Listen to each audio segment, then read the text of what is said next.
ಮುಖ್ಯಾಂಶಗಳು 36ನೇ ಅಧ್ಯಾಯ ಏಷಾವನ ವಂಶಾವಳಿ. ಕೇಳಿಸ್ತಿದ್ಯಾ? ವಾಲ್ಯೂಮ್ ಜಾಸ್ತಿ ಇಟ್ಕೊಳ್ಳಿಲ್ಲ. ಓಕೆ, 36ನೇ ಅಧ್ಯಾಯ ಏಷಾವನ ವಂಶಾವಳಿ ಬಗ್ಗೆ ಕೇಳಿಸ್ಕೊಂಡ್ವಿ. 37ನೇ ಅಧ್ಯಾಯ ಯಾಕೋಬನ ಪ್ರೀತಿಯ ಮಗನಾದ ಯೋಸೇಫನು ತನ್ನ ತಂದೆಯು ಅವನನ್ನು ಇಷ್ಟಪಡುತ್ತಿದ್ದಾಗ ಕಾರಣಕ್ಕೆ ತನ್ನ ಸಹೋದರರಿಂದ ಅಸೂಯ ಪಡುತ್ತಾರೆ. ನಮ್ಮ ಬಾಳಲ್ಲೂ ಕೂಡ ಇದಾಗುತ್ತೆ. ಬೇರೆ ನಮ್ಮ ಕುಟುಂಬದಲ್ಲಿ ಎಲ್ಲರೂ ನಮ್ಮನ್ನು ಇಷ್ಟಪಟ್ರೆ ಕೆಲವೊಮ್ಮೆ ಏನೋ ನಮಗೆ ತೊಂದರೆ ಕೊಡೋರು ನಮ್ಮ ಕುಟುಂಬದಲ್ಲೇ ಇದ್ದೇ ಇರ್ತಾರೆ. ಅದೇ ರೀತಿ ಯೋಸೇಫನು ಕೂಡ ಅವನ ಕುಟುಂಬದಲ್ಲಿ ಕಷ್ಟಪಡ್ತಾನೆ. ಯೋಸೇಫನ ಕನಸುಗಳು ಅವನ ಭವಿಷ್ಯದ ಉನ್ನತಿಯನ್ನು ಸೂಚಿಸುತ್ತವೆ. ಮಾನವನ ಕ್ರಿಯೆಗಳು ದುರುದ್ವೇಷ ಪೂರಿತವಾಗಿದ್ದರೆ ಸಹ ದೇವರು ಅನುಗ್ರಹ ಅವುಗಳ ಮೂಲಕ ಕೆಲಸ ಮಾಡುತ್ತದೆ. 37ನೇ ಅಧ್ಯಾಯದಿಂದ ನಮಗೆ ಸಿಗೋ ಪಾಠ. 38ನೇ ಅಧ್ಯಾಯ ತಾಮಾರ ಸ್ಟೋರಿ ನಾವು ಕೇಳಿದ್ವಿ. ದೇವ್ರು ಹೇಳ್ತಾರೆ, ನಾವು ನಮ್ಮ ಕಟ್ಟುಪಾಡುಗಳನ್ನು ಪಾಲಿಸಬೇಕೆಂದು ಖಂಡಿತವಾಗಲೂ ದೇವರು ಬಯಸುತ್ತಾರೆ ಮತ್ತು ಪಾಪ ಮಾಡಬೇಡಿ ಎಂದು ದೇವರು ಕಟ್ಟುನಿಟ್ಟಾಗಿ ಹೇಳುತ್ತಾರೆ. ಸೊ 1, 2, 3 ಪ್ರಶ್ನೆ ಕೇಳ್ತೀನಿ ಈ ಕುಟುಂಬಕ್ಕೆ. ಮಗು ರೆಡಿ ಇದೆಯಾ? ಆನ್ಸರ್ ಮಾಡ್ತೀಯಾ?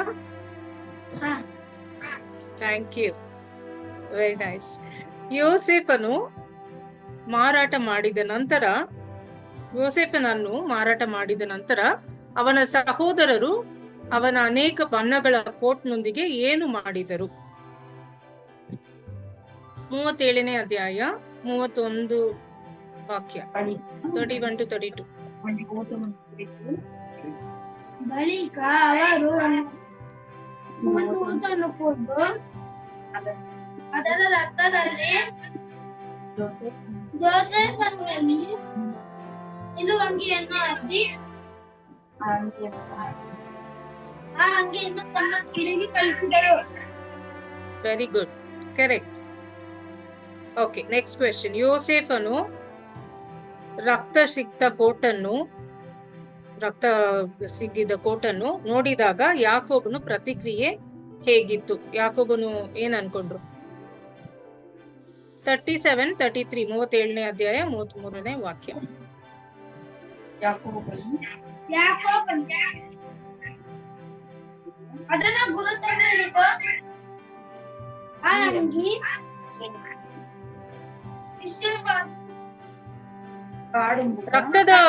ರಕ್ತದ ಕೋಟ್ ನೋಡ್ತಾರಲ್ಲ ಅವ್ರಪ್ಪ. ಸೊ ಅವ್ರ ಏನ್ ಅನ್ಕೋತಾರೆ? ಏನಾಯ್ತು ನನ್ ಮಗನ್ಗೆ? ಏನ್ ಅನ್ಕೋತಾರೆ? ಕಾಡು ಮೃಗ ತಿಂದಿರ್ಬೋದು. ಕರೆಕ್ಟ್, ಅವ್ನು ಸತ್ತೋಗಿದ್ದಾನೆ, ಯಾವ್ದೋ ಕಾಡು ಮಿರ್ಗ ಅವನನ್ನ ತಿಂದಿದೆ ಅಂತ ಅನ್ಕೊಂಡ್ರು Jacob. Thank you. Next question. ಯಹೂದದ ಮೊದಲ ಮಗನಾದ ಏರ್ ನನ್ನು ದೇವರು ಏಕೆ ಕೊಂದರು? ಒಂದು ಮಗುನ ದೇವರು ಕೊಂದಾಕ್ತಾರೆ ಅಂತ ಓದಿದ್ವಿ. 38ನೇ ಅಧ್ಯಾಯ 7ನೇ ವಾಕ್ಯ. ಯಾಕೆ ದೇವರು ಕೊಂದರು?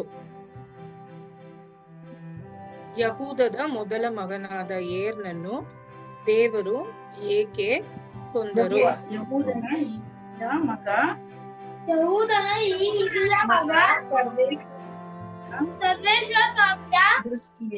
ದೃಷ್ಟಿಯಲ್ಲಿ ಕೆಟ್ಟವನಾಗಿದ್ದನು. ದುಷ್ಟನಾಗಿದ್ದನು. ಎಸ್, ಕೆಟ್ಟವನಾಗಿದ್ದನು. ಆದ್ದರಿಂದ ದೇವರು ಕರೆಕ್ಟ್. Okay, last question. ತಾಮಾರಳು ಯಹೋದನನ್ನು ನೋಡಿದಾಗ ಯಾವುದರಿಂದ ತನ್ನನ್ನು ತಾನು ಮುಚ್ಚಿಕೊಂಡಳು? ಈಗ ನೀವು ಹೇಳಿದ್ರಿ, ಅವಳು ಮುಖಾನು ಮುಚ್ಕೊಂಡು ಹೋಗ್ತಾರೆ.